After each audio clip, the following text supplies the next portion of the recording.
So on enumeration, I regard as an appeal to enumeration the effort to verify a property of the computations that can be invoked by an enumerated set of statements performed in sequence, including conditional clauses distinguishing between two or more cases.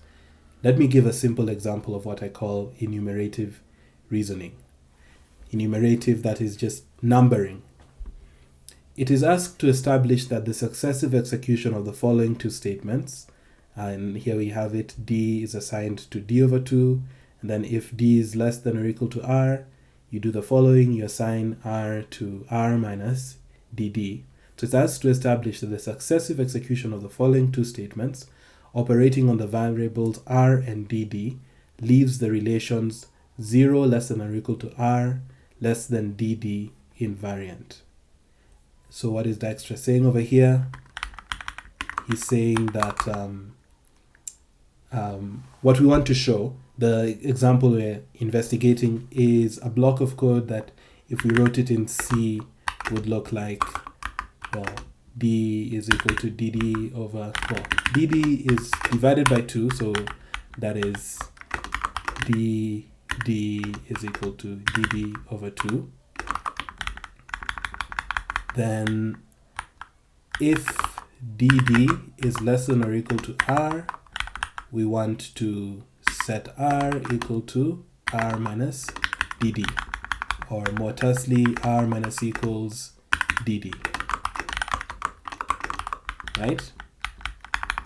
So what Dijkstra is saying over here, the challenge is we're given a block of code like this,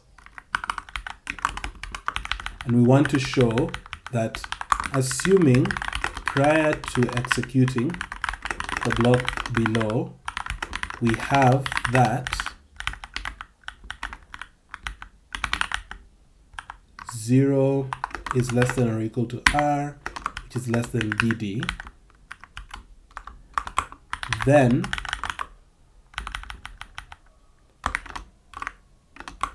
after we execute,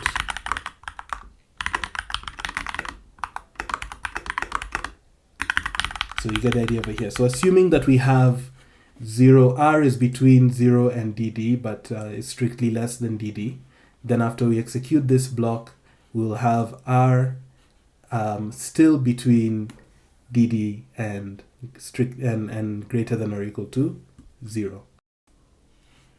Okay, so I hope that's clear in terms of what we're trying to show over here. So Dijkstra says one just follows the little piece of program, assuming that 1 is satisfied to start with. So let's begin by assuming this. Let's assume that r is less than or equal to, is greater than or equal to 0 and strictly less than dd. After the execution of the first statement, that is the halving, dd is equal to dd over 2, or d over 2 is assigned to dd, which is after execution of this statement, which halves the value of dd but leaves r unchanged, the relations 0 is less than or equal to r less than 2 times dd will hold. So you can convince yourself of this statement. It's just simple arithmetic. So just feel free to convince yourself of that. Now he says we distinguish between two mutually exclusive cases.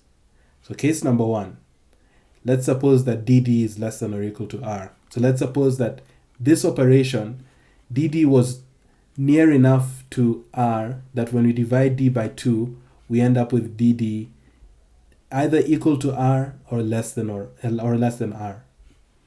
Together with 2, and now this is what we established. So although dd may have been brought underneath r or to as large as r, we still know that r is less than twice times dd.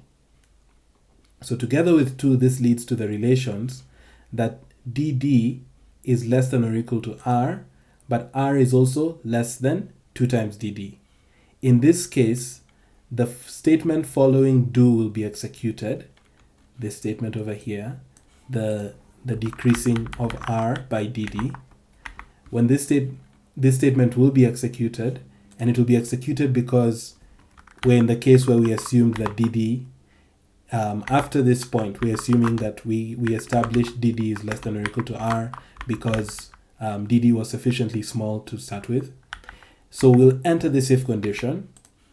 The following do will be executed, ordering a decrease of r by dd, so that from 3, now if we subtract dd from both sides of this formula over here, right? Just move a dd over here, then if you subtract dd from both sides, from all sides, from each of these relations, the first one will give you a 0.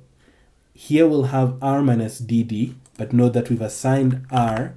This is the same thing as saying r is equal to r minus dd.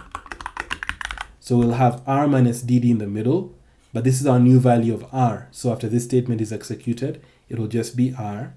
And finally, the 2 times dd, when we subtract the dd from it, we'll end up with dd. And this is our original formula. So in this case, we've shown that the original relation, that 0 is less than or equal to r is less than dd, has been sustained. Now in the other case, we assume that dd is less than or equal to r does not hold. So now note something here. Dijkstra is being a bit clever here, which is he's interested in mutual exclusion, which is what we are interested in generally as programmers in cases like this. So to show that our cases are only 2, he doesn't write a second statement and say, let's assume that dd is strictly greater than r, because then we would now have to argue that this statement and this statement are mutually exclusive. Instead, he simply says, let's just take the other case. So this is the else branch. And then he says in the else branch, you know very well from arithmetic, that if none dd is less than or equal to r, if dd is not less than or equal to r, then dd must be strictly greater than r.